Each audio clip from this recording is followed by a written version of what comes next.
Welcome to Wildfire, and my guest today is Megan Macdonald, all the way from Canada. Megan, thanks for joining me. Thank you for having me. It's always nice to talk to new people and open-minded people. So this is fun. It's great. I mean, I've been combing through YouTube and looking for information on this topic, and I'll let you do a little intro about yourself and who you are and what you've been doing and what we will be discussing and tailoring it to, I mean, there's a lot of different things about this topic, of course, it will go through, but also in the perimenopause space and the menopause space, what this practice can do and what its potentials are. So, who are you and what do you do? So as you said, my name is Megan. I am originally from Canada, although I just moved to Switzerland. I got married, moved to Switzerland. And um, my background is well, a little all over the place in the sense that I grew up in hospitality and I've done a lot of event management and then theater, studied languages, and ended up doing work that again just sort of always revolved around those things. And within that, totally by accident, because this was not my life goal, went back to school to do graduate work and was encouraged to research into the overlap between performance and belief and how we use the body.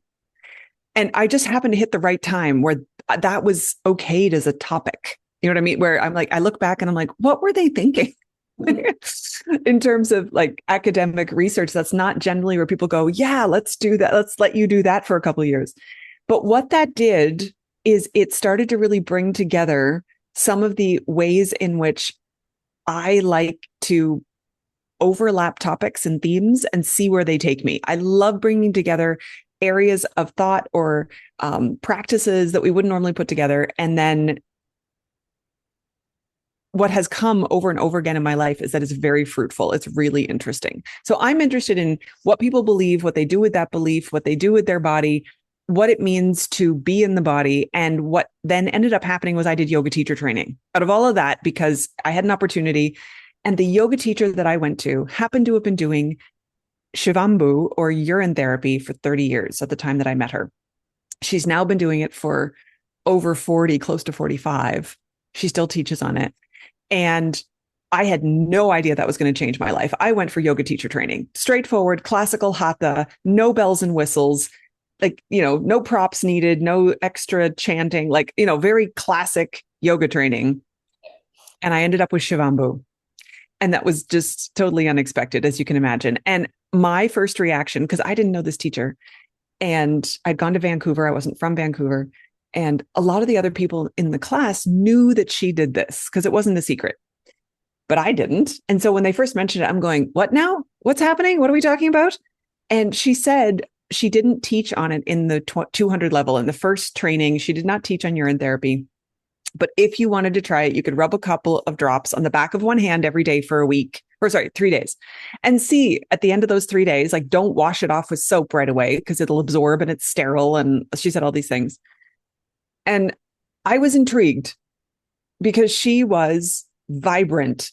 She was glowing. Her energy was crazy. She walked into a room and you could feel her walk into the room. Now, part of that is 30 years of yoga and 30 years of meditation and 30 years of, her lifestyle.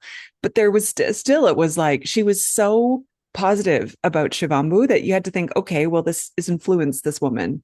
So I tried the 3 days on the back of my left hand and not on the back of my right hand. And I had very dry skin and I'd had very dry skin my whole life. And at the end of 3 days, the back of my left hand was moisturized and happy and supple and a good color and no flakes and just love. It was obviously very happy. And this hand was still dry and flaky and tight and itchy. Wow. And I went, okay, well, I guess my skin likes it. I don't smell because it fully absorbs.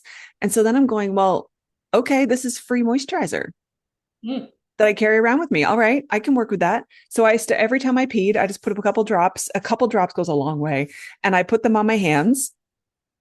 Didn't take long, maybe a week before I was like, well, if it's helping the skin on my hands, it could help my face because my face was dry. So then I'd put a couple drops on and do this. And then I'd put it all over my face.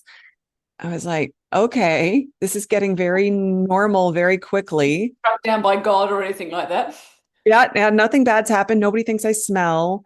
I don't feel weird. This seems to be working. Next thing I know, every time I get out of the shower, I'm rubbing it all over my body as my moisturizer. It's just in my head now, it's moisturizer. So it turns out urine also has urea and uric acid, and it's incredibly emollient and it helps with getting rid of the layers of dead skin. Anyway, I digress. That's how I started. Wow. And I started in 2013. And at the same time, in the same 2 week period that this is happening, I do my first session with a woman named Mata Dalian, who lives in British Columbia. And she has a self-healing method, and Shivambu is a self-healing method. And suddenly I have been introduced to the two biggest teachers that I follow in my life in the same 2 week period. And those two practices of Shivambu and the Dalian, that's work on the unconscious. It's totally different. But these two practices came into my life at the same time, and they have changed me and shifted me and opened me up in ways that I could not have imagined. And I can't pull them apart because I've been doing them for the same length of time, and they work so well together. And that's one of the things that I'll say about Shivambu. It amplifies the other practices we do.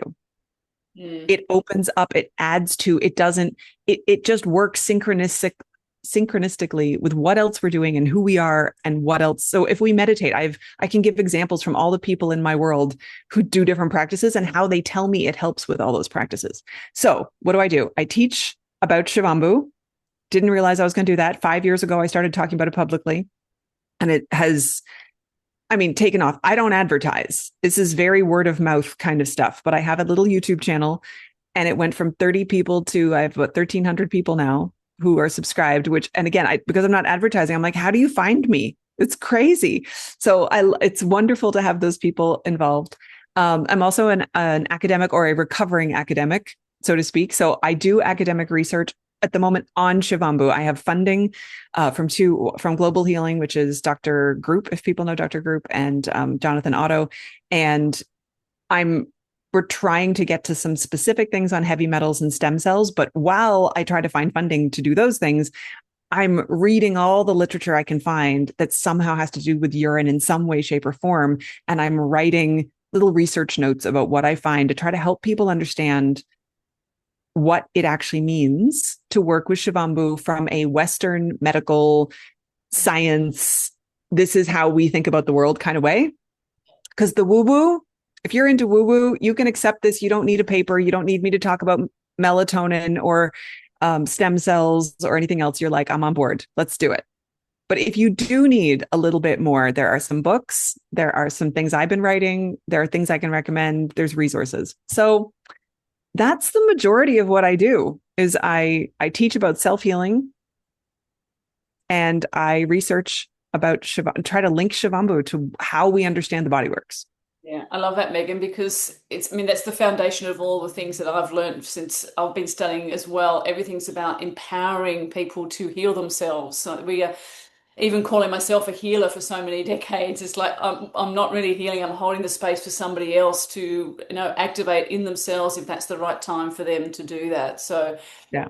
seems you would have noticed this too, I'm sure, in the last definitely the last few years, but even just in this year alone, there seems to be a shift towards empowering people to actually take more responsibility for their health, which I think Yeah. is fantastic. And it is very empowering, especially as women. As you know, this is a channel about perimenopause and menopause, and I'm on the other side of that, went through all sorts of crazy things when I was in the thick of it. But because of my practices and because of the way that I am with energy and connected to nature and working on all of my stuff for so many years, I had a really easy time through that. And Mm. I attribute those things that I've been practicing for years supporting me for when Yeah. that rite of passage, as you know, it's a rite of passage came.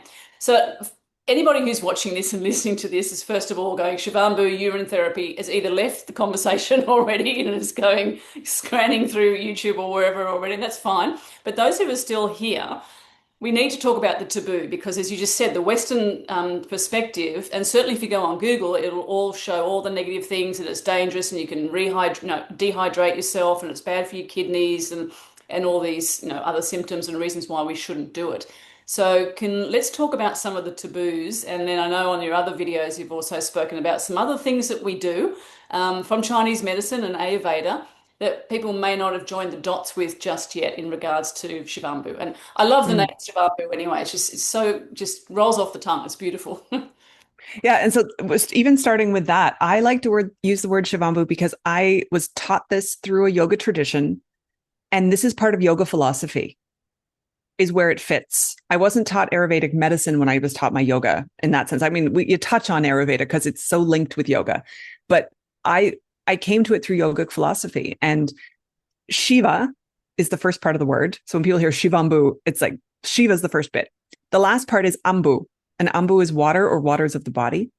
And so you take Lord Shiva, who, if you don't know, you can research and look into that, but one of the main godheads in Hinduism, but also in other religions and practices in the larger India, Pakistan, Bangladesh, and beyond, right? But Shiva is very well known.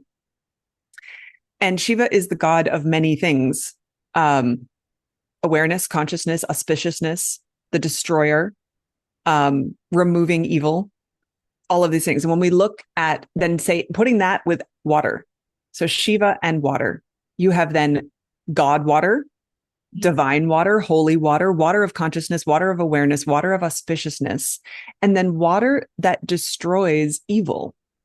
Mm. Right? Like there's just the incredible range that comes out of that. And I've asked the people who I know in my life. I haven't gone to people I don't know and said, could you talk to me about Shivambu? But the people I know who are at all versed in Ayurveda, in Ayurvedic medicine, in Sanskrit, who've grown up in Indian households, and where Shiva was someone that they worshipped or was a divine presence in their life. And I've said, does anything else in the body carry a name of God? Are the other gods used to name something else, the brain or the heart or right? Is there anything else? And they have, so far, everyone has said no. Wow. Now, maybe it could be that there is something that's named that I don't know about and that I just haven't come across yet. But so far, everyone's gone, no, just urine. Only urine carries the name of God. So if we look, and this is 5,000 years ago ish, that this name was being used for urine. So people 5,000 years ago were like, urine does something different that nothing else is doing. It's divine. We're going to put the name of God on it, and we're not going to do that with anything else. So I take that as a sign of that they knew something. They were pointing, they were directing our attention. They were saying, put your effort, put your focus here. There's something important here. So if we just start with Shivambu, is that anyway? But even in 5,000 years ago, because there's a document called the Damar Tantra, which again, we're guessing is 5,000 years. Maybe it's 4,000, maybe it's 3,000, but it's old. And it's in the Damar Tantra, there's a section where Lord Shiva talks to his beloved Parvati. And you can say it's made up. You can say someone heard this conversation from the gods, whatever you want. But Shiva says, Parvati comes and says, Lord Shiva, why is your skin so beautiful? And Lord Shiva says, shh, don't tell anybody. I drink my pee. Right. So even then, there's like this, don't tell everybody. Yeah. Is not everyone's going to be ready for this. The taboo, and I'm the more I've worked with this too, I have to say there's a taboo which we have been taught is about the physical realm. It's dirty, it's waste, it's whatever. But that's physical. What I feel like is really going on in the Damar Tantra with don't tell everybody, this is a mystery school. Mm.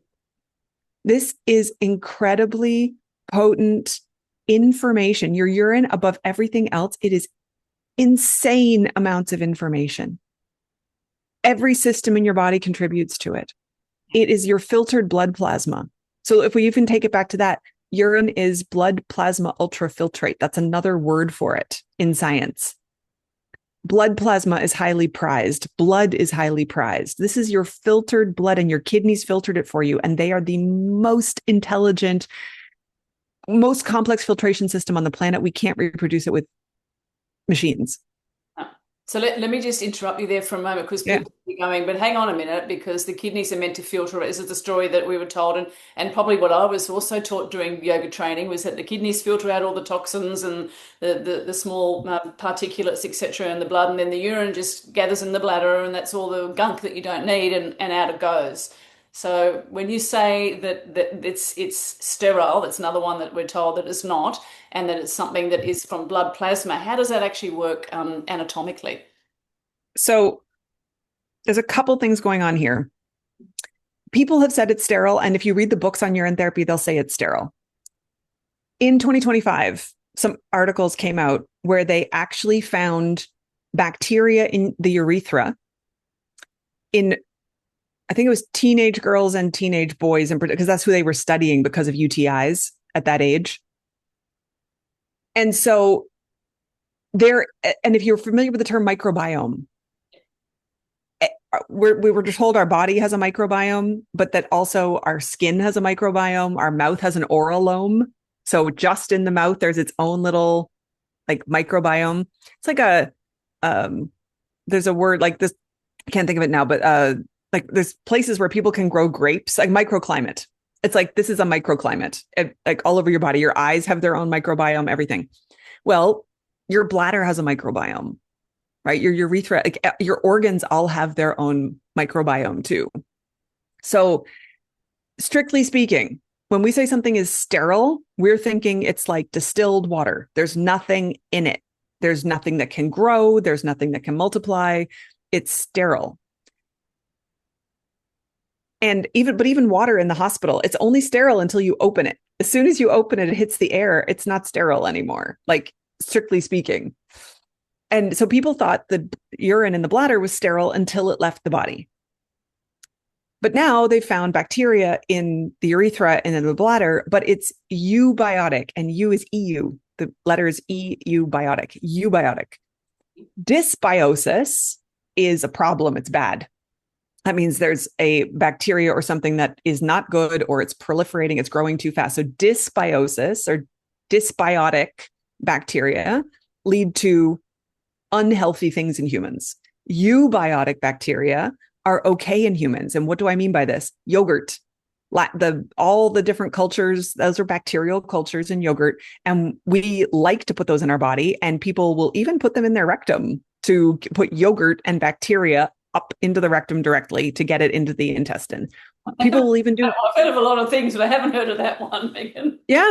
Well, I mean, people will do fecal transplants for someone who's so sick that their entire intestine will not recover. They'll even take fecal matter from a really healthy person with a good microbiome in their intestine and put it into someone who's really sick. And they've seen incredible recoveries in people whose immune system in particular just cannot get that leg up, cannot restart itself. And sometimes they just take the bacteria from someone else who's healthy and put it in, and it works.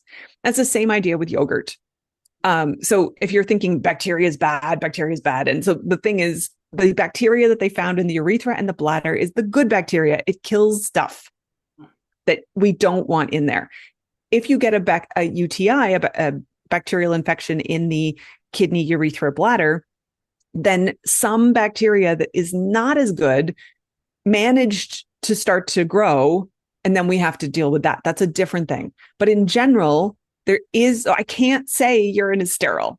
All this for me to say, I can't say urine is sterile. There's eubiotic bacteria in a healthy person. We're talking healthy people. If someone's sick, that's a different story. So there's the sterile part. Then there's the different sides of the taboo. One is this is a mystery school, and one is we've been told it's dirty. Why is there a taboo at all? How do we control people in culture? We find a way to make us think the other people are bad. We're the group of people who eat pigs. They're the group of people who eat chickens. Yeah. We cannot talk to them. They eat chickens. They're dirty. We're the ones who eat pork. We're clean, right? Like there's always a way to find a point of division. And so anything to do with weird practices, so women using menstrual blood and people using urine and whatever, it's like, that's dirty. They're the dirty people. The dirty people touch urine. Yeah. And over the course of history, there's a wonderful book called The Secret Life of Pee by Sally Magnuson in Scotland. And I have a copy of it, or that I can grab it and show it in a minute. If when you're talking, I'll go get it. But it's the history of pee, not people who drink their pee, but just the history of pee. And whether it's Roman times, Egyptian cultures, all through England up to like 1996, the last person who was still collecting pee in the village in the Hebrides to dye, like to treat the wool that was used for Harris tweed. The last woman who was still doing it the old fashioned way, I think died in 1996, if I remember what the book said. Like, there were always people who worked with pee, who collected it, who tanned leather, who used it to make wool, who used it to make the blue dye and woad. Yeah, teeth. Like, it's all through medical history everywhere. But it's another way to then say, oh, the people who work with pee, they're the dirty people. We're all the clean people. We benefit from the work they do, but we're not like them. So just think of a way of forming disgust. We gain power when we have when there's disgust, and we can use that to control people's behavior. Sure. And even with little children, one of the first things that we tell them, even we're talking like a baby, the first time that they pee, and it's more so with boys than with girls, but as soon as a stream of pee hits mom or dad, it's yucky, don't do that. Ooh, I have to clean you up now. You're dirty. You have to be cleaned. You peed. But the whole time the baby's in the womb, it's swimming in the amniotic fluid, which is mostly pee by month 6. So we've all swum in our pee, drunk our pee, the pee's gone in our nose, through our sinuses, into the lungs. It helps the lungs form in the womb. It helps the digestive tract form in the womb. The pee in the womb is a major topic and a really great way in. One thing I didn't want to forget to say, we started with kidneys and filtration. People will say, but the kidneys filter out the bad things. Your kidneys are working on your behalf. They are filtering to give you really good pee. It's not the other way around. The state of your blood is the state of your urine. If your urine is that toxic and problematic, you have much bigger problems than the state of your pee. Yeah, totally. Yeah. And that leads me to color, because I saw some dude on YouTube yesterday in my little research bubble, and he was a vegan, and he had this great big jar of pee, and it was really dark blood red sort of color. And I'm like, I'm used to my pee being, because I'm pretty healthy, like this lovely clear golden sort of like lovely shades. It's actually quite beautiful. But he's holding this jar of this really blood dark, and I'm like, that can't be healthy. Is that because of his vegan diet, or he's got other stuff in him? That would be enough to turn someone off looking at that color, I'm sure. Yeah, so that the colors are definitely interesting. As to why his was that, I don't know. I mean, then I'd have to ask, like, is he taking supplements? Is he what is he drinking for hydration? Is he like, yeah, if he's vegan, is he eating like vegan whole foods, or is he eating a lot of vegan processed food that has a lot of salt, that has a lot of other things in it?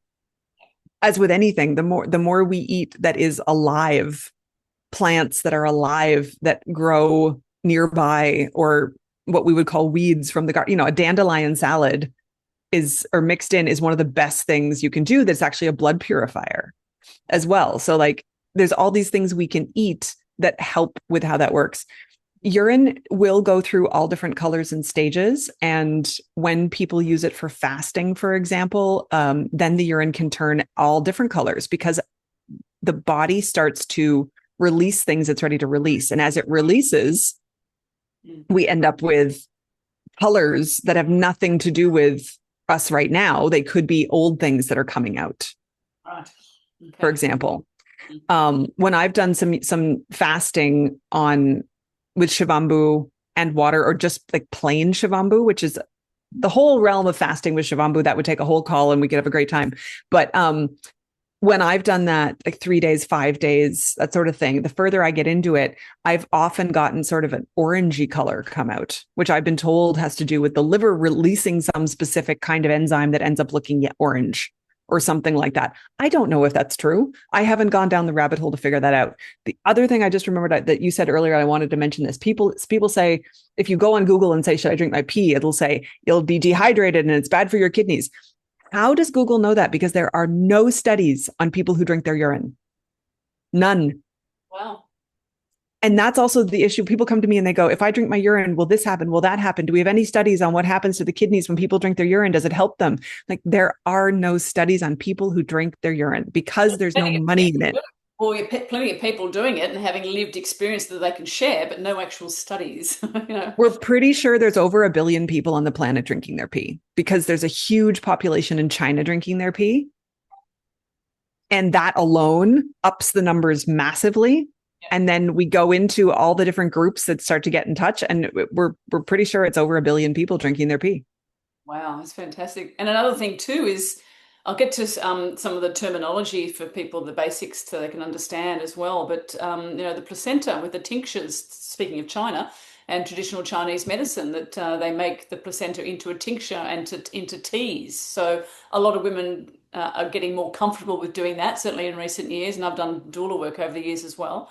So that's another thing. It's like when we stop and think about these things, as you well know, Megan, we go, oh, yeah, that does actually make sense, you know, rather than just believing. Again, you talked about beliefs, those ingrained, conditioned beliefs and inner dialogues that we all have in different ways that we're just like, oh, that's put that in that box and that makes sense. And I'm not going to ever do that.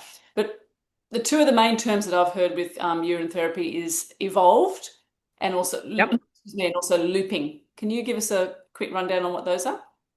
So evolved is, we could say, aged, but a lot of us in the community, it was probably about 8 years ago, we were having a bit of a back and forth on Facebook. A number of people in some Facebook groups were going, I don't know, if we call it aged, it sounds like it's deteriorating.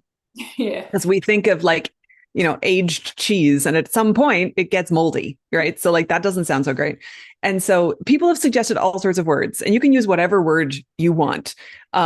Fermented is what gets used in old Buddhist texts. There are actual shlokas or verses from Buddha saying, if you want to be on the path of enlightenment, you need 5 things. And one of those is your fermented urine, Wow.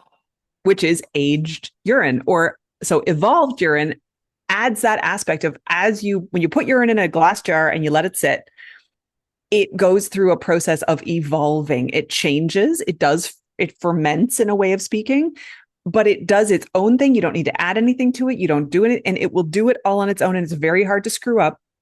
And then it lasts for years. And the potency and power in it is unreal.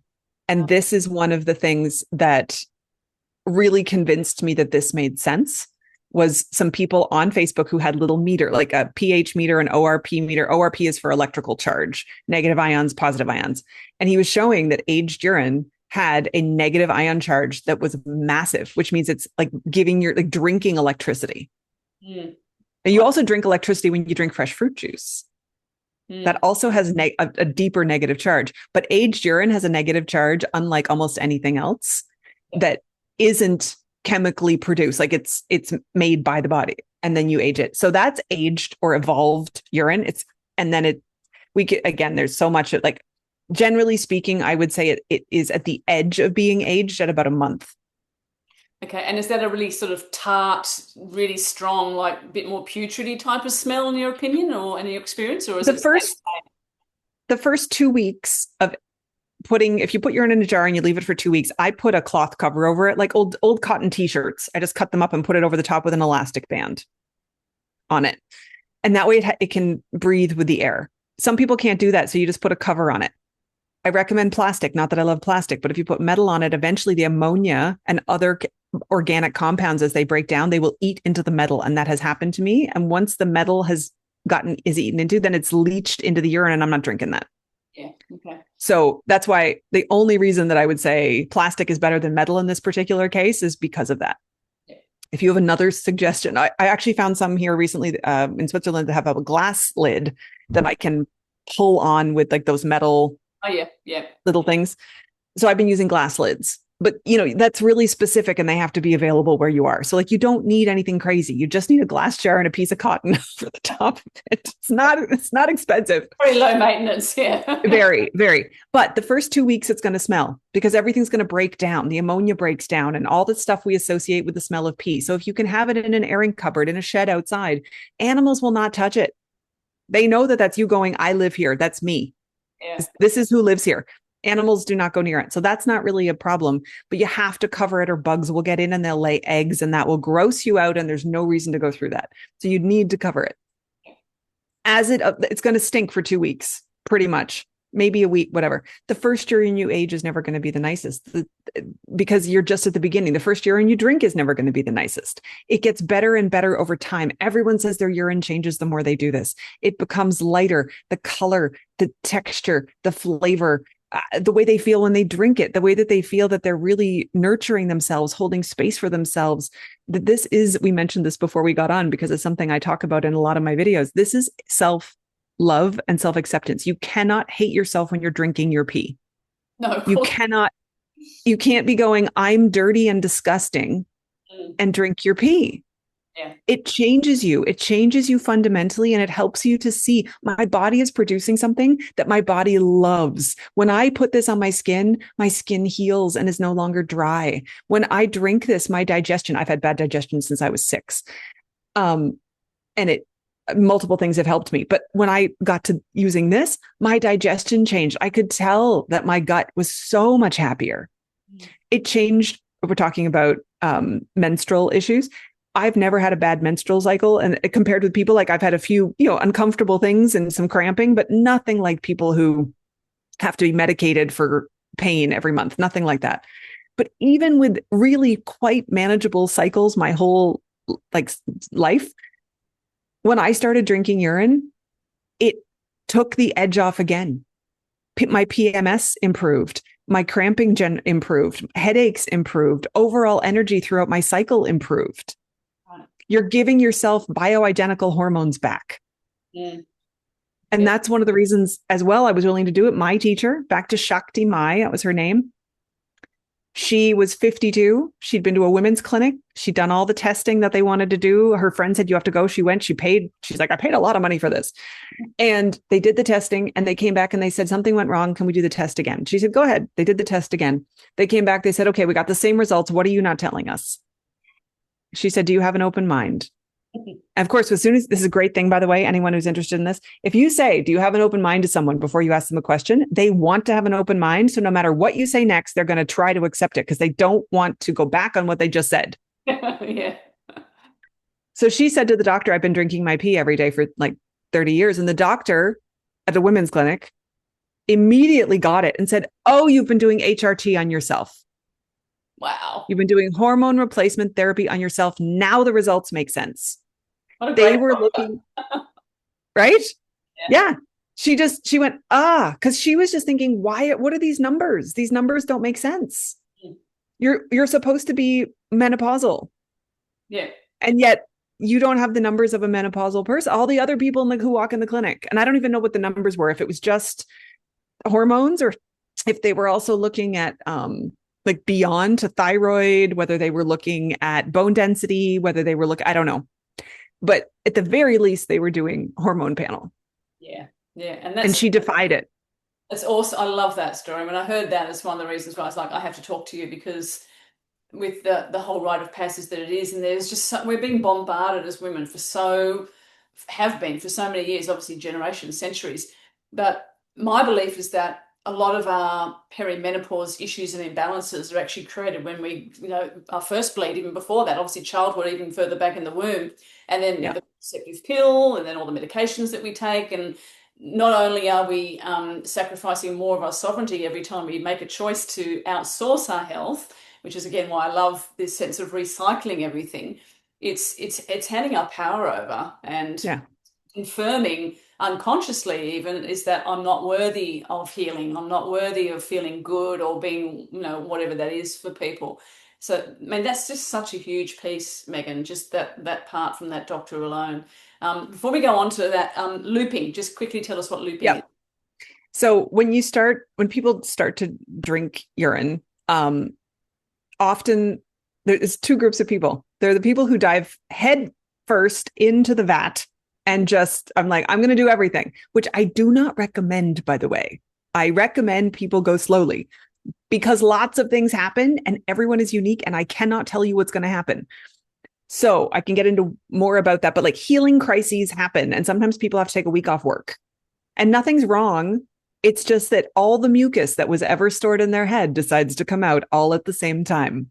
It's not dangerous. There's nothing bad happening, but you can't work with that going on. for example. So healing crises can happen when people start doing it. So I say go slowly. There's the people who go slowly and they put a drop on their tongue or under their tongue even, right? Just on the finger, take a drop under the tongue, and then you just wait a moment and realize that you didn't die. And that in and of itself is a fabulous like moment. It's energetic. It opens everything up. Your brain has a little moment where it flips over and goes, oh, urine won't kill me. And on we go. So even a drop is fabulous. Then a drop on the tongue, then a teaspoon, then a tablespoon, then a little bit more. And then people drink usually a little bit of their morning urine because it's the most concentrated. It has everything. Your body just did all this work overnight. And so it's the blueprint of what's going on in you right now. What's been released? What do you have an abundance of? What are you low in? What antibodies is your body making? Your body makes stem cells every single day in your kidneys and puts them in urine. And these stem cells do not go anywhere else. They are produced in the kidney. They can't go back up the system. So the kidneys are producing brand new stem cells every day that go into the urine.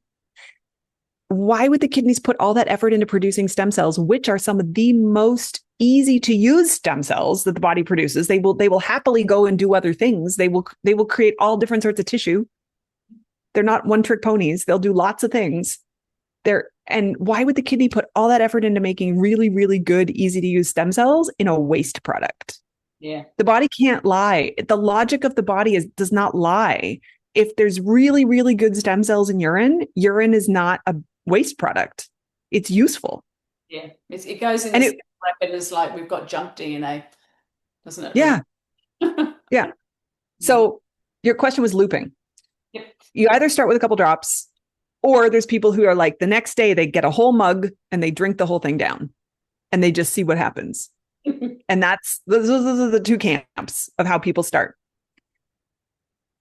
Some people only ever drink their morning urine, like once a day, morning urine. That's their practice. Love it. And great thing to do every day. Other people get curious. What happens if I do more of this? And then they start drinking a little bit every time they pee. And they start then drinking most of what they produce all day. And that's called looping. You're looping through your own liquid all day. Now, that's a lot of liquid. And when you start drinking your own urine, your body starts producing more right away. It's like it's this switch. And having gone through it and guided a lot of people through it, what it feels like to me is like the body's washing itself. Like it's using its own water to wash things, to actually get stuff out that's stuck. Because my teacher always said urine goes hunting and it finds that which is not of us. And you need a lot of liquid to find the stuff that's hidden. But we're also rehydrating a fascial system. Now we know that fascia is a water system, a water-based system. We're rehydrating tissues that are so dry in our body. We are so dry. And most water doesn't touch it. And I'm at the point now where if I can drink a glass of water at someone's house and it's fine, but it just feels like it goes right through me. I don't feel like I'm getting hydration out of it. When I drink urine, I feel hydrated. It's a totally different thing. It's going to sound crazy to people. I get that. It's going to sound absolutely nuts, but your urine gets nicer and nicer. So looping is when you take it all in. Now there's also sip looping, which is taking a sip every time you go to the bathroom. So you don't need to drink a cup and then 2 cups and then an hour later 3 cups. And at some point when people start looping, they could be peeing 2 cups every half hour. Wow. That's a lot. And there's a point at which that does put a burden on the kidneys to have to filter more than they're used to. You need a lot of jars too. Yeah, and you need a lot of jars if unless you're just drinking it. If you're capturing it, that's different. But if you're drinking it, then you're going to keep producing more. And there's a point at which the body also says, like, can you stop? Can you just slow down? And you'll feel it. You'll feel that moment where the body's like, okay, I need a break. I need a moment. And whether that's the kidneys or the blood or the whole system, I don't know. As with anything, dose is key. All sorts of things in life are perfectly safe in the dosage we take them in. There's actually something called water poisoning. If you try to drink too much water all at once, you will die because the osmolarity, the way that the amount of water in the blood compared with the solutes and the salts and everything else will go off and your body can't function and you die. So even water can kill us.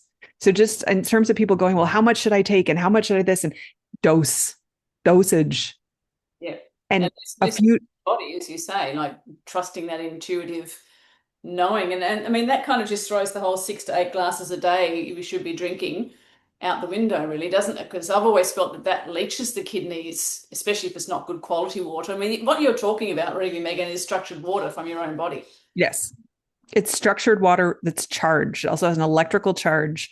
Most of the time, again, in healthy people, from what I've been seeing, it's often negative, not always, but a negative charge has ions to give, which is means it can give electrical charge to the body. So your own body is producing a negatively charged liquid that when you put back in, you give yourself electricity Yeah. that was just in your own body. It's amazing, and it's funny because this week I did a video and I was talking about, so it's a short one on my YouTube channel, and one of the things that I mentioned at the end was Shivambu, because the whole topic was inviting women to have that conversation with themselves. At what point are you willing to try anything to salvage your health? And it came from a realization for me also, because this is me in the past as well, of course. I'm always teaching about things that I've moved through myself. But it's like, as humans, we just, I mean, yes, we've been conditioned a lot, but also it's like we have this inbuilt psychology of like, I'm going to wait till everything gets so bad that I've got no other alternative other Yeah. than surgery, for example, or other than these things or other medications, intervention basically. And I don't know if you can even speak to that, the psychology of that, that as humans, we get so many messages from my body and we have experiences that we go, okay, well, I could learn from that, but I'll pack it away. I don't want to deal with that just yet. We're all guilty of that. That's part of the learning curve. But how would that relate maybe to Shivambu, sorry, and the no, we're talking about taboos and getting people's brains, as you said before, to sort of go, oh, I didn't die from this. And as far as I know, no one's died from urine therapy. You would know more than me. So what can we speak to No. about the psychology of that? Mm. I mean, the first place that I go when you say that is ego, and Mm. that the ego's job is to keep us alive when we're children. And then nobody teaches us when we're older that the ego doesn't need to keep running the show because we have an intellect and a heart, and we have a solar plexus, and we have our divine connection in the second chakra to existence, and our intuition and our deeper knowing. But nobody teaches us how to use that whole chain of information and how the body actually processes what's going on, and that the brain, which is then the ego based, is a tool, but Mm. it shouldn't be running the show. Yeah. But the ego is allowed to run the show. And when we get into health, if we're not connected with the body, if no one has spent time with us over the course of our lives showing us that our intuition is not just the gut feeling of run when there's a really bad thing, that's obvious. That's obvious gut reaction. That's obvious intuition. We've mostly been taught to ignore our intuition. Even as children, we would say, I'm full, and we'd be told, eat more. Your plate isn't clean. Ignore how your body's telling you you're full. We don't care. Finish your food. No dessert until you eat your Yeah. meal. Yeah. Right. So we've been taught, and that's a simple example, but we've been taught over and over and over again, do not follow your intuition in your body. Do not follow the signal your body's giving you. Yeah. And the ego goes, okay, that's safety. Safety is not following that signal. Safety is coming back up here and going, what would the adults in my life have told me to do when I was little? Mm. That's how I learned to do things that are safe and acceptable and that will help me, because I will be supported by all the adults in my life if I do what they tell me. So how can I learn and remember to do those things? That's my pattern. Forget what my stomach is saying, forget what my gut is saying, forget what my heart is saying. Those are not reliable. I've been told they're not reliable, and I will not get praised for doing those things. Yeah. Peeing in the bath. Every little kid loves to pee in the bath. What do they get told? Don't do that. Peeing in the bath's the best thing for your skin. It's phenomenal. But we get told, like, don't do the thing that feels good. Yeah. Yeah. So when you come back to that question, what is it about this? What is that? We're so sick. We get a little signal from the body, something might be wrong. We ignore it. We get another signal, oh, it might be wrong. First of all, we're like, well, I don't trust those things, those signs. I don't trust them. I don't know them. I haven't become friends with them. Nobody taught me how to understand what my body's saying to me. And then when they get worse, that just creates fear. And the ego doesn't want to look at fear. The ego wants to go the other way. And so we have this multiple layers of problem, Mm. all related to fear of the unknown and not trusting our bodies. Yeah, definitely. Well said. And in perimenopause, it's an opportunity, of course, to sort of not every, I'm not going to do a blanket statement and say everybody in the allopathic system is coming from this perspective, but there is a vast majority in that system that is like, great, now we've got more customers essentially because it's the expectation, even like with childbirth, when you're pregnant, it's like, oh, this could go wrong and that could go wrong and you're going to need this and da da da da. And a lot of women don't. They take their power, they realize how, know their wisdom and through that process. So it's really interesting, isn't it? The psychology and the way you explained that was perfect. And hopefully people listening will, I have a feeling that will definitely land because now we can't speak to men's business. Obviously, Shibambu is good for men as well. Yep. And midlife and all the things that we go through are very different. Um, I watched your video with, I think it was Fiona Gardner. Yeah, so she's an expert in microscopy. And Yep. those images were just mind-blowing of urine and just structured water. And they were like angelic, they were divine symbols, essentially. You see, I mean, even just that video, I could feel the energy coming off that. I can imagine it would be like actually there watching and looking at that. Can you speak to a little bit about that so people can understand just the different layers of what we're talking about here? It's not just peeing and drinking. There's like so much stuff going on. This is when we get into this aspect of the mystery school. What the first thing that's coming to mind to say is the word fractal. If you don't know what fractals are, pause this video right now, go research fractals for 5 or 10 minutes and come back. It's hard to only do it for 5 or 10 minutes because it's so interesting, but I think you can handle it. Romanesco, the vegetable, Romanesco, which is like a broccoli cauliflower hybrid, is fractals. And it shows it's like a tiny pattern that then repeats in either moving outward and getting bigger, or it moves in. You can look at it either way. It gets bigger or it goes in and gets smaller. Everything inside of us is fractal in the sense of we also go in and in and in and in on ourselves. A fern is a really good example of something where the whole fern has a shape and then each individual piece of the fern has the same shape. And then again, the same shape goes on every tiny little piece that comes off the fern. And that's part of what we see in Fiona's work over and over again. And she will talk about this in some of the videos that she's done with me and other people. But this idea of the fractal that I'm bringing this up because Fiona will take one drop of urine, and put it on a slide and look at it under the microscope. And then she has to magnify. And when she magnifies, she goes into this world where she will sit and just sort of wait. And all of a sudden, this bolt of light and energy and color will start to move across, and it's crystalline in its form. And there are fractals start to build. Wow. So whether it's a fern-like structure, whether it is honeycomb, whether it is lines that go off and then form and then keep going and go, but it looks like mazes. It looks like cuneiform writing from old tablets. And that's what she's seeing in one drop, highly magnified when she starts to look at it. And so that's why I wanted to bring up fractal and go, this is worlds within worlds within worlds within worlds of information. Like quantum. And it's completely quantum. And what Fiona this is both fresh urine and evolved urine. Both of them do these things. They have their own qualities, but even between people, they're very different. In one of the videos that I did with Fiona, I think I have at least 2 with her slides, but there might be 3. And there's more than that with her talking to me. But the ones where we're using her slides and the images that she has, I have an image of that on the front YouTube banner. So you can see that there's like a good image going. Fiona, in one of those, was talking about how she took the urine sample from a woman who was a beekeeper. And one of the crystalline structures that came out was honeycomb shapes. Like you can't, it's so mind blowing. And that it follows people over time. So there's one example in one of the videos where she had a jar from a woman.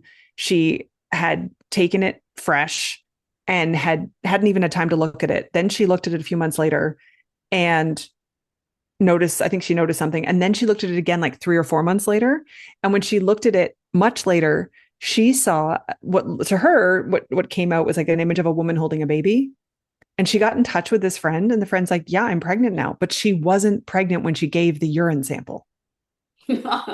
That's wild. I mean, I just wrote So, down to remind myself ancestral wounding. Would you be able to see ancestral wounding patterns in family members with urine? Has that been done, or would you? so one of the things that I find amazing about Fiona's work is that she sits with the urine and she asks questions. Mhm. And so, in that sense of can you have a dialogue and ask questions of this quantumly connected liquid? Yes. Why? Of course. Why couldn't you ask questions about ancestry, about wounding, about trauma lines, about what we've carried with us? Yes, you Mm. absolutely could. But will it necessarily show it if we don't ask? If we go to Veda Austin's work, which is highly linked with this, there's a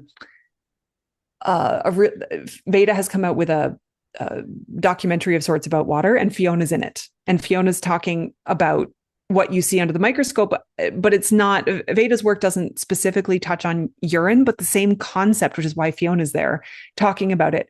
Urine is structured water. It's 95% water, and the rest is everything else. And there's over 3,000 metabolites that are produced endogenously by the body that have been traced in urine. University of Alberta in Canada, Human Metabolome Database, hmdb.ca. You can go look it up and filter for urine and verify everything I just said. But so urine this is why I say it's incredibly complex, but it's also water. And so the same things that Veda Austin is doing with petri dishes and doing crystallography on the water, we've done that with urine, and urine is showing the same things that using the water does. But the urine has more information in the sense that it starts with more information. Water has, especially pure water, which is what Veda Austin is trying to use. She's not trying to use municipal water that's from a place where they have problems with the soil, right? She's using really clear or whatever water she thinks is the best. Urine is the entire blueprint of you, your emotions, your physical, mental, emotional, and spiritual state. It's everything. Yeah. And then everything your body's producing. And when you then look at that, and you can even ask questions in that sense, the same thing. You can say, what do I need to know? Or what do you have to show me? And the crystallography in the water will respond based on what is going on. And Veda has also said she can be testing plant tinctures, but if she's really sad, the water will be like just showing her sadness. The water's like, you're sad. What are you doing? Trying to test all these things. It's amazing. Right. It's But the amazing. same I thing, want to do this. right? But the same thing with our waters. Our waters are going to speak to us, and we could be like, I want to go run a marathon. And our waters are like, have you rested? I Could you sleep? don't. No, not today. Yeah. Wow. I've got a girlfriend who's a colonic therapist, Megan. She's amazing, and I call her the poo whisperer because she literally can read Mm, the pulsations in your bowel and what's coming out, obviously, and she talks to your bowel. So it's almost like Fiona is like the wee whisperer in a way. Like she's obviously got a gift with that, which makes me think yes. what other sort of incarnation she's had as some sort of medicine woman. Because this is sounding more and more like medicine, Yeah.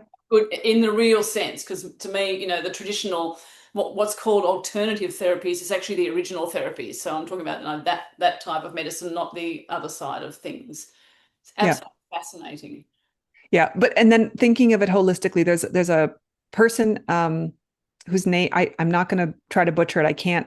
I've watched a few videos, but they're mostly all 2 or 3 years old. Out of India, there's a doctor who's done a lot with urine therapy. I mean, doctor. I don't know whether he's an Ayurvedic doctor or what his thing is, but he's had a lot of clients with urine therapy, and he says don't call it medicine, but he explains why, and he just doesn't want people to confuse it with like take a Tylenol for your headache, take a acetaminophen or an ibuprofen or a whatever they're an aspirin for your headache. It's not. And that's what I would say too. It's not a lever. We've been put into this lever system. I have A, I'll take B, and it will go away. Yeah, yeah. And Shivambu doesn't do that because it works whole system wide. People will come to me and they're like, I want this to go away. I'm like, that's great. And it might happen, but your body will decide the order, which the body always decides the order for healing. Always. Even if we take an aspirin, it decides the order. But somebody will come and they'll say, I'm having issues with my hormones. But the first thing that happens is they break out in a rash. Mm. Why do they break out in a rash? Because the body starts pushing heat out of the body. The body goes, that's nice that you want to deal with your hormones, but I have to deal with this excessive heat first before I can help balance your hormones. Yeah. Yeah. So this is part of why it's incredible. Like medicine, the real medicine, yes, but not to be confused with it will do exactly what I want it to in the order I desire. Yeah. And it's like, I totally get that. It's like taking plant medicines, for example, or any sort of natural, and you understand that obviously being a holistic practitioner yourself, it's like the homeopathic side of things, the naturopathy is your body is going to do the wisdom of your body. I don't even think we've even got like a fraction of really understanding or comprehending how powerful we are, certainly, and what really does go on, because we've got to step out of our own way a lot of the time, Yeah. haven't we? Just go, even in a yoga practice, like if you've been to a new class and the teacher's doing something and you're like, oh, I don't do it like this normally, my other teacher does this, or I'm used to doing the pose this way. And surrender that, let that shit go, and just be in that moment and trust that the wisdom of your body, like birthing, like any sort of intense experience, let that come through. And you'll be surprised, fascinated. And I want to get to a little bit, just before we move on, a little Yep. bit more about Fiona's stuff, because I mentioned it before as well, where she's saying, and you mentioned at the beginning of this chat too, that according to her, it's the greatest healer of our body, but it's going to remove or kill anything foreign in the body. You didn't use that phrase, but it was words to that effect. Can you Mm. let's go to an area that is a little bit sensitive, so we'll have to be mindful of our languaging, of course, and people can either take or leave this part of the conversation as they see fit. But for example, if we've had a lot of interventions in our bodies, or we've had a lot of surgeries, for example, or other hormone therapies and medications, and that hasn't worked for us, it may be those things.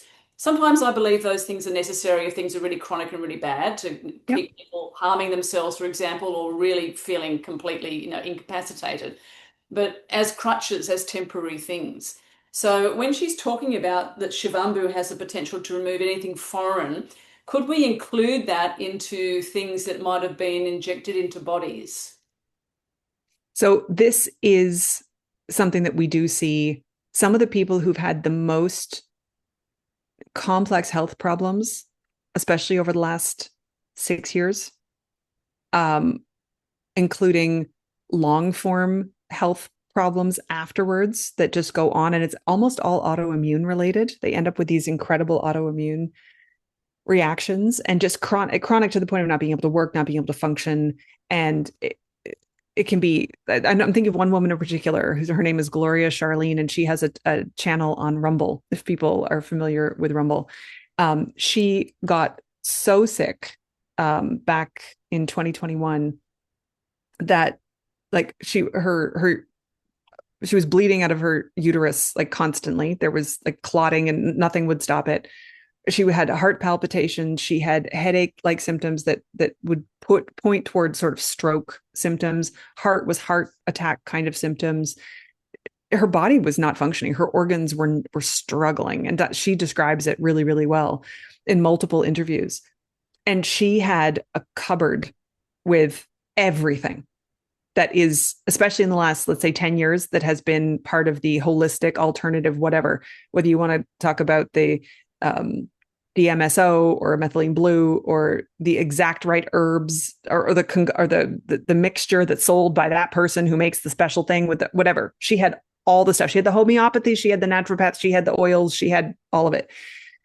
And she ran into, I don't remember the exact order, but Jonathan Otto, who's one of the people who funds my research, and he convinced her to try the urine.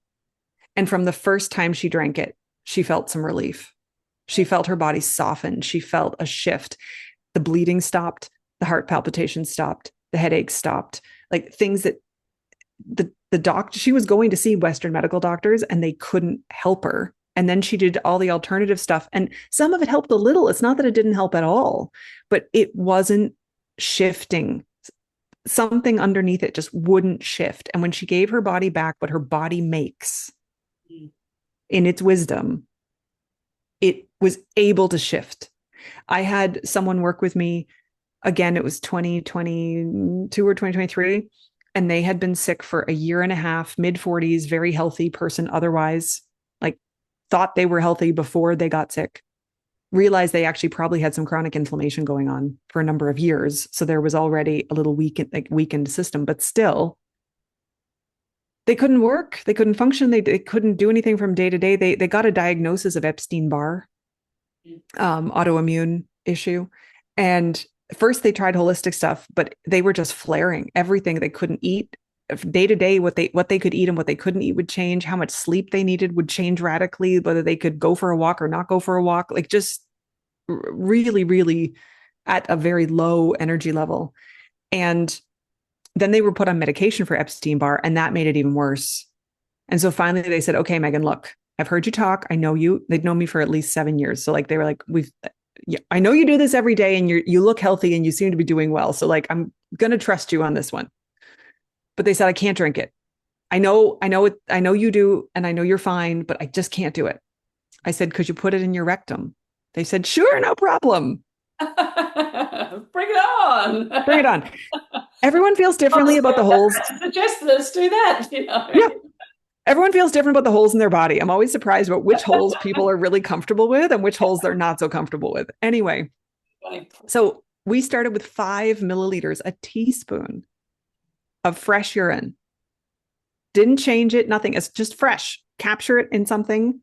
I capture in plastic because if you capture in glass and you drop it in the bathroom, it's really not good to clean up. So I like to capture in plastic and then put it in glass. Anyway, capture it. Take a little syringe, like 10 milliliter syringe. I don't have one sitting up here. I had one the other day, but the kind you give medicine to a baby with, right? Like little. And I'm saying half of it, not even 10, do a teaspoon. And then you just do a good plunge. You just put the tip, the very, very tip, teeny tip in the rectum and plunge. You can lay down, you can stand up, you can sit down, you can do whatever you need to do to make that happen. The first time might feel a little weird. Anyway, this person tried it. They'd been constipated also most of the last 20 years. Within an hour, they had a bowel movement that they said was the texture, the smell, everything about it was so different than what they normally had. And it stank. It was not good. The urine went hunting. Yeah. The urine found something that needed to come out that was not coming out. Even with normal eating, and you would think if this was in there, it would have gotten pushed through. It was not getting pushed through. 1 teaspoon of urine went and found that. This person got so excited. They did another teaspoon the same day, even though I was like, slow, gentle. They did another teaspoon. Just still a little bit. Yeah. In fact, they might have even gone to 10. Like they got super excited.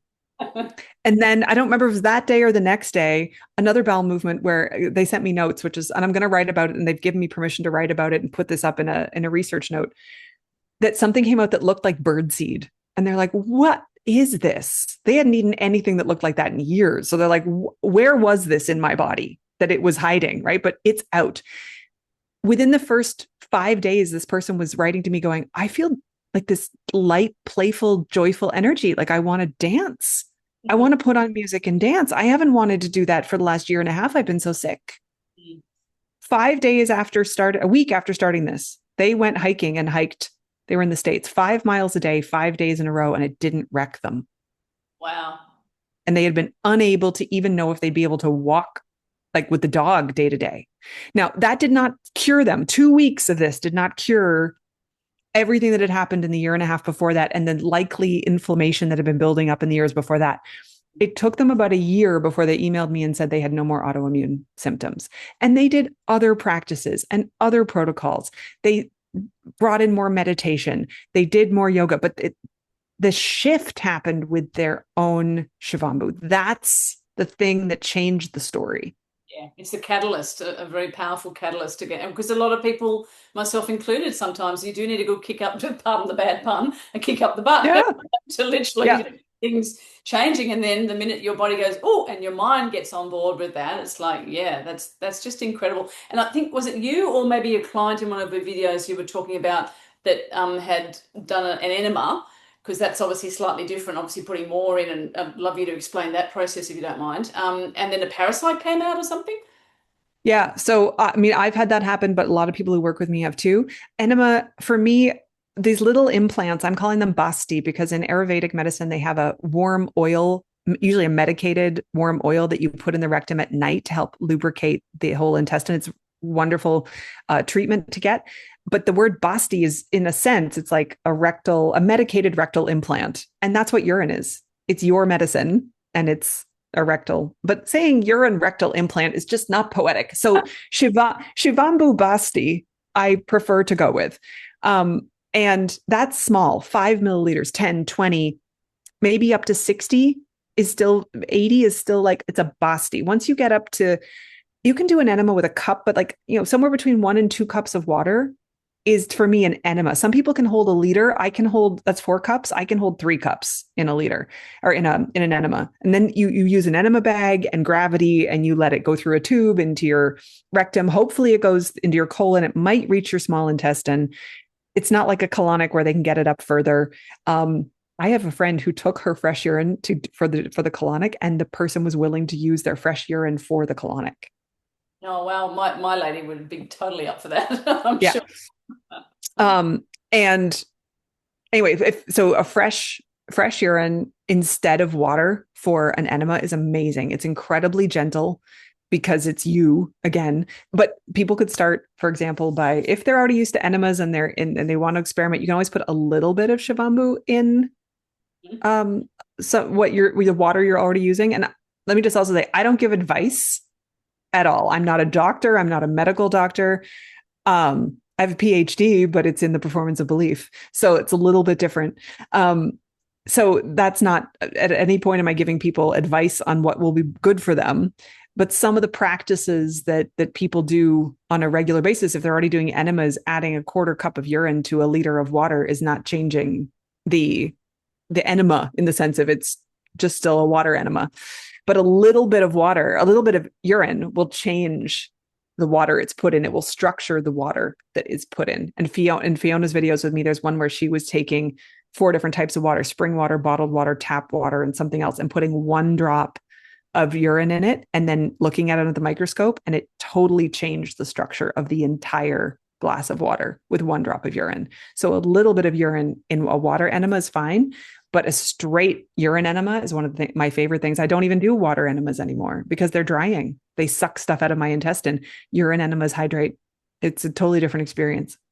You're going to have a so bowel. that, You're going to still have some sort of, you need to be near a toilet, in other words. You can't. Yes, you have to stay near, because it's going to come back out of you. That much is going to go in and come back out. And some people can hold any kind of an enema for 3 minutes, might be an achievement. And then you might hit a day where it's the perfect setup and you've already emptied your bowels and you do your enema and you find yourself walking around the house for 45 minutes with the enema still in, going, what is happening? So that's enema. There was something else we were talking about, though. And I also wanted to come back, if you want to come back to let me have a look. Perimenopause or menopause at any point too. We can do that too. Sorry, what was the topic you mentioned? No, I've got, you should see my book. My book is just like full of, well, you can't really see that, just notes. No, I saw. That's great. We've pretty much covered everything really for now that I wanted to cover with you. And the thing, when I was watching the video that you did with Claire, is it Lautier? Yeah. Lautier, yeah. Yeah, from Gross to Grace, I think it was, is the name of the video, which was just so perfect. This is a good note to end it on as well, because obviously you could talk for hours and I could listen to you for hours about this topic, and hopefully we can do this again. But it feels like, and listening to yourself and watching the videos that I have, there's another guy who's written a few books. I can't think of his name now, and you've done an interview with him and somebody else. It might have been you, Fiona, and him. But it's just like, it's the deepest form of self-love that I just keep coming back to that. And again, maybe it's not for everybody, but it's all about divine timing as well. Like when you've reached that point in yourself, whether you're conscious of it or not, what I found in my life, Megan, is that I'll get those messages, like I'll just get little nudges. I hear someone talking about something, and then a couple of days later, excuse me, I'll see a video about it, or it'll cross my path again. And usually if something happens 3 times for me, I'm like, okay, I get it. I'm going to dive in. And that's literally why we're having this conversation today. Yeah. But can you speak to, how you feel personally about what, how it's affected maybe your confidence and your sense of self-love, and I want to ask you also too, and it's totally fine if it's too personal, but does your husband do this, and what does your family think if they know about this? Yeah. So the whole self-love thing. I mean, I think because I started in 2013 and I've done some form of urine therapy every day since 2013. And I didn't mean to do that. I wasn't trying to be consistent. I just started and never stopped. And a lot of people do stop and then they notice when they stop that they like it. So they go back. So it's a really good thing to stop. It's not that stopping is bad. I just never did. So I have this uninterrupted practice, which I've been able to look at over time. Because again, at the beginning, I never thought I would teach on this, that I would talk about it publicly. It was just my practice. But right away, even just like my body's always spoken really loudly on the physical level. And I've discovered some reasons for that later on. Like I'm hypermobile. So like my joints show up more pain than other people's because they fall out of where they're supposed to be. And like there's some reasons my body's always been loud on a physical plane. But I was taught by the medical system because of that, that I should sort of grin and bear it, and that my body was somehow, there was something wrong with it. I was told multiple times, you're going to have back pain your whole life because of the structure of your spine, and you're going to have this your whole life because of da da da da da. And it was kind of like, oh, my body's against me, or my body's there's things that can't be fixed in it, and it's a problem. And when I started working with my own urine, right away it was like, I have free moisturizer with me all the time. Wow. And then I was like, well, what else can I do with this? So I tried brushing my teeth. I put it in my eyes. I snorted it up my nose. I had I'd had sinus infections my whole childhood. I stopped eating wheat when I was 26, and that got rid of most of the sinus infections, like that, just because it was too much for my body. But I still had a whole lot of stuff. Like I think mucus in my sinuses was just pretty much straightforward and normal. I started doing these rinses with fresh urine through my sinuses, and I was shocked at how much mucus came out, and then how clear my breathing was. Mm. My eyes, the whiteness of my eyes started to change. I can talk about the things that overarchingly, I feel like I don't think I was ever incredibly moody. That's not really me, but like I would say like my moods were more stable, my cycle was more stable, my PMS was more stable, my skin improved, the dryness. I never really had acne or anything, but even just in general, like if I do get something, I put urine on it, it goes away so much more quickly. My skin has never healed really quickly. If I cut myself or had a burn, it would take longer to heal. Again, that goes to the hypermobility and collagen production. Didn't know I had that. But in the first 10 years of using the urine therapy, I kept going, my skin healed. I had a cut. It's gone. I burned myself, 2nd-degree burn, full blister. I treated it with urine. 2 weeks later, you could see it, but you couldn't feel it anymore. There was nothing to feel after a 2nd-degree burn. So like my skin was healing. Things were going faster, my less mucus production. I liked using my own urine on my body. I felt protective of it. I felt like I had discovered that my body wanted to support me, that it wanted to help me, that it was creating something every day that was not just something I could drink, but it was something that was supporting all the things in my body. And that if I was feeling low energy and down and I drank some, I felt more energized. And if I was feeling really spacey and whirly and like I had too much going on, I was overwhelmed, it would calm me down and ground me. So it doesn't just do one thing. It would respond to me in the moment.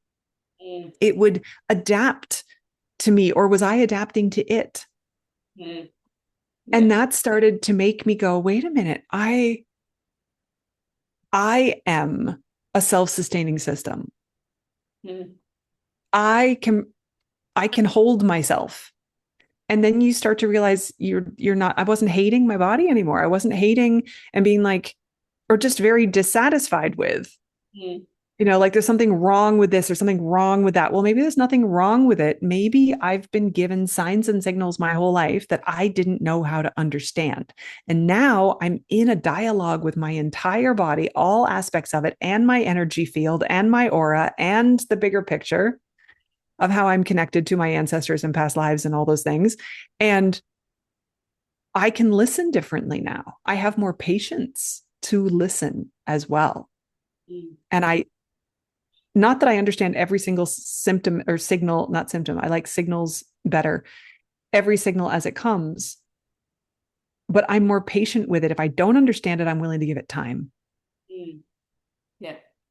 And this is so Yeah. important for perimenopause. Everything that you've said is like, ladies, if you're listening, like the dry skin, the dry vaginas, the hot flushes, the moodiness, all these things, everything you've just said is like tick, tick, tick, tick. This is like natural remedies. Yeah. And so far I'm actually turning 49 tomorrow. Oh, Um, birthday. and thank you. And I cannot say whether I've had any perimenopause symptoms. I don't know because anything that I've noticed in my body has not repeated enough to become a pattern. And the things that people tell me to look for are not happening. So at this point, like I don't have heavier periods. I don't have like they all those things that you'd be looking for. My period's rock solid. It's even more solid in some ways. When I was in my 30s, it was every 28 to 32 days, and now it's 28, 28, 28, 28. Like it has locked in a way that it had not done before I started drinking urine.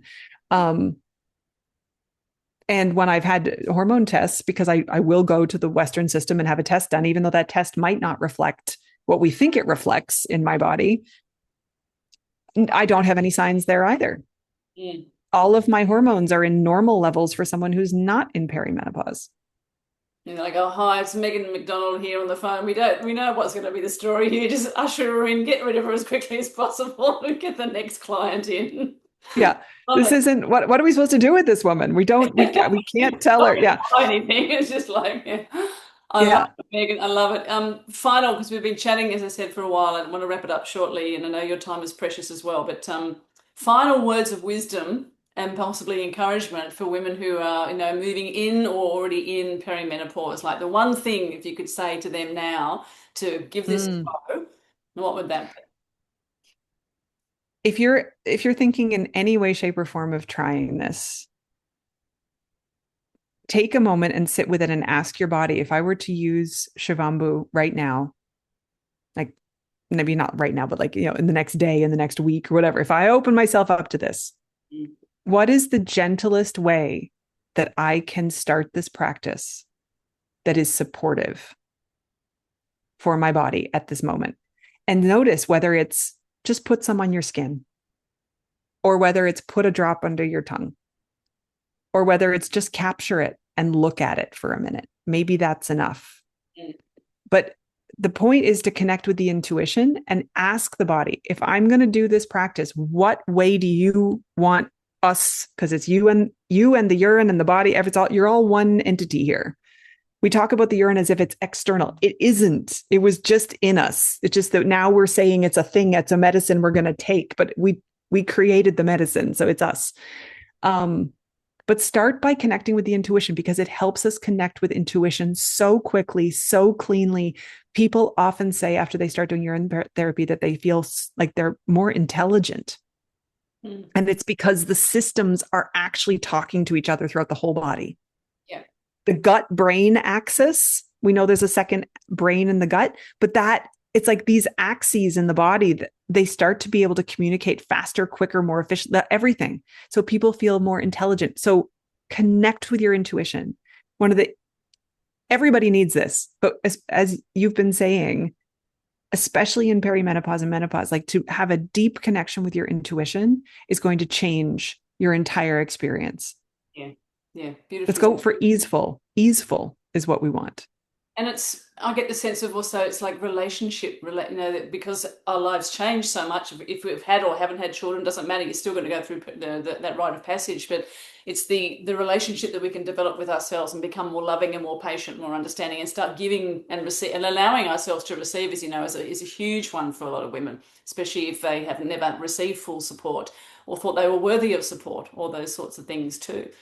Um, it's been a fantastic conversation with you, Megan. Can we please Yay. part two another time down the track? And Absolutely.